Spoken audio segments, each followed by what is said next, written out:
Hello friends, Miss Taylor here from the St. Charles Parish East Regional Library in Destrehan with my assistant Chewy.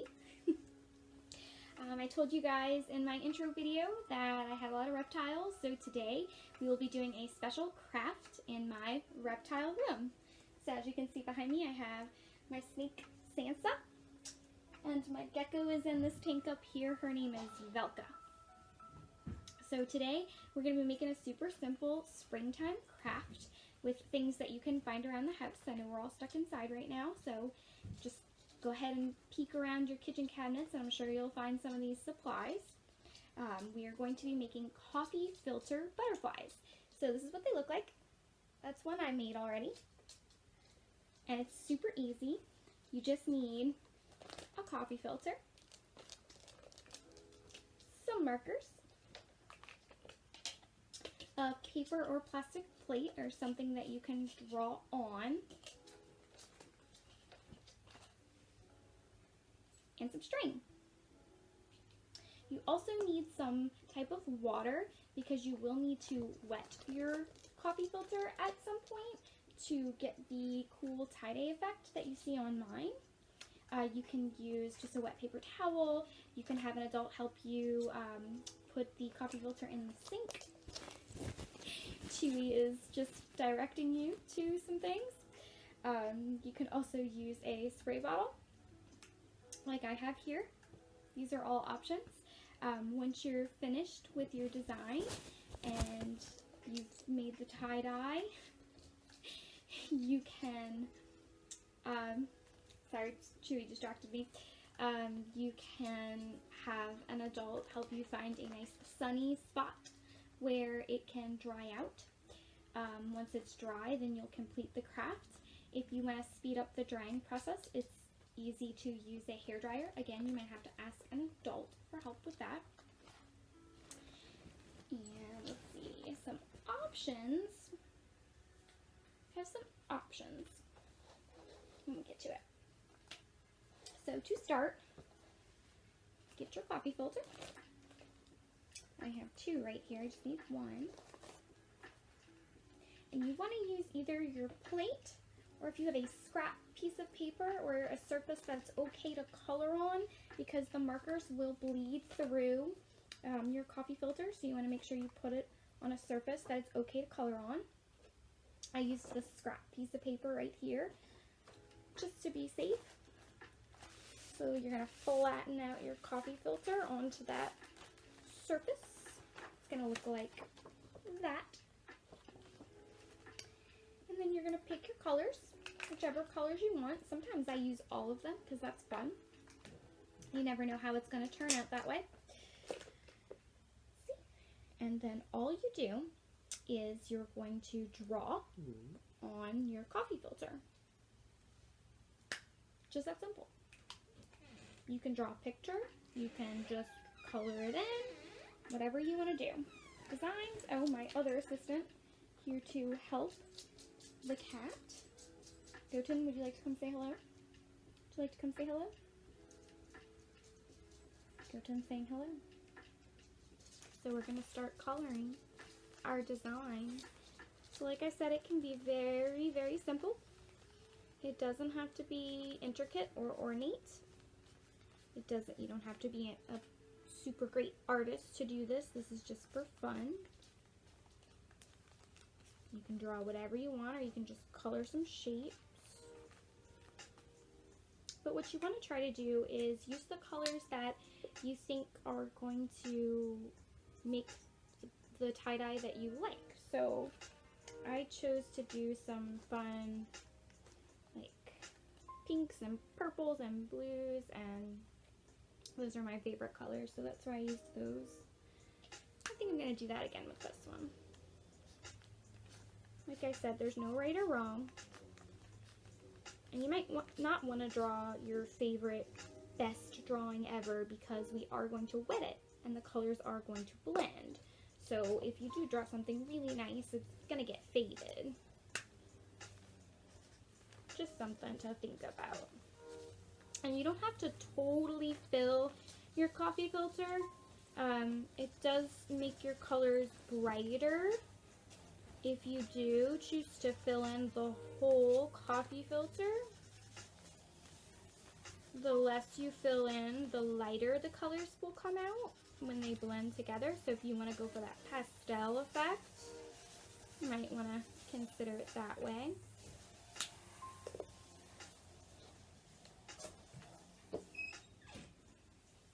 Getting a little noisy out there. Don't know what they're doing. So right now what I'm doing is I'm just coloring in my coffee filter. And don't worry, I will show you what mine looks like before we move on to the next step.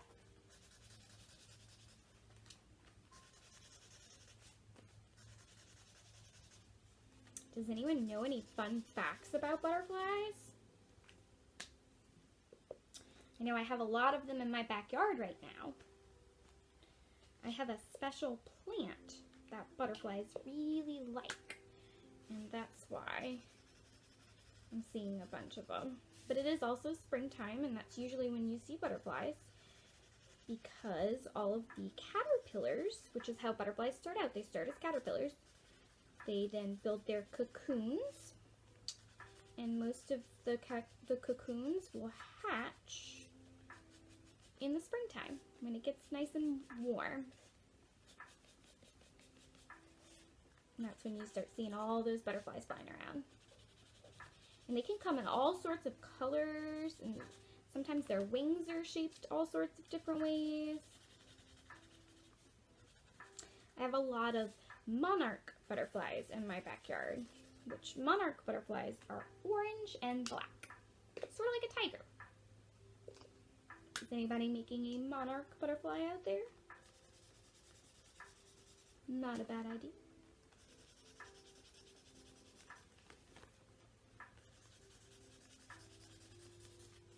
Almost done.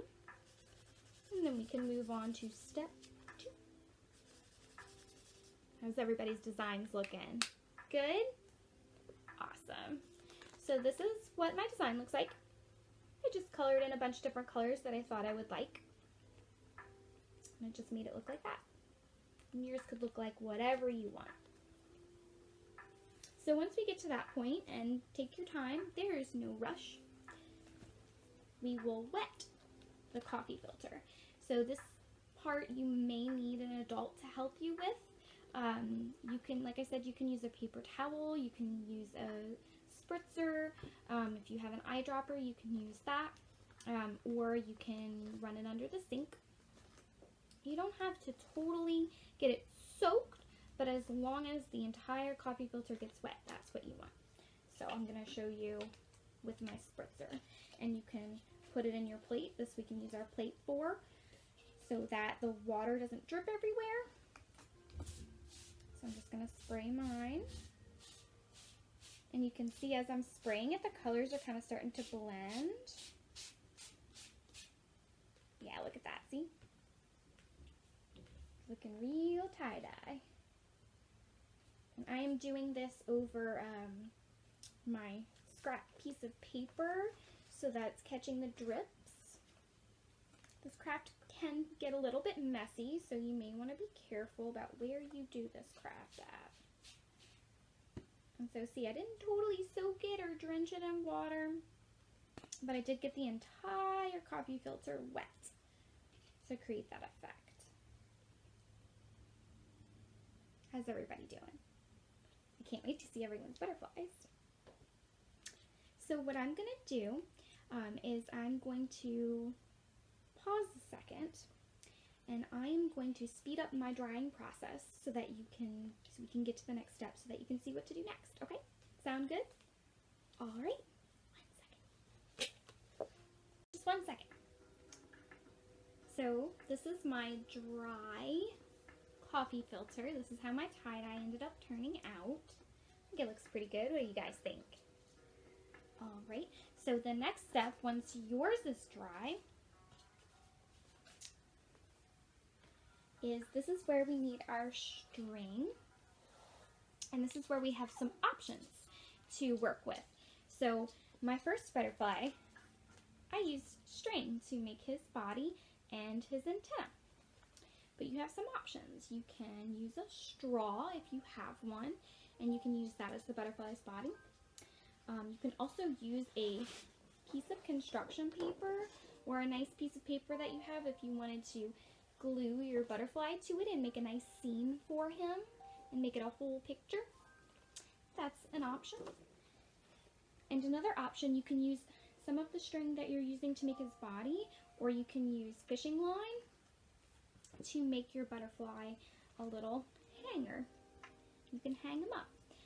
That's something you might need to ask an adult for help with. I don't recommend any kids using fishing line on their own, and you'll definitely need scissors for that part to cut the string and cut the fishing line, so ask an adult for help if you want to do that. Alright, so what you want to do with your dry coffee filter is you want to get your piece of string, and you don't need too much of it. Cut it as long as you want it. So I'm just going to do a couple of inches.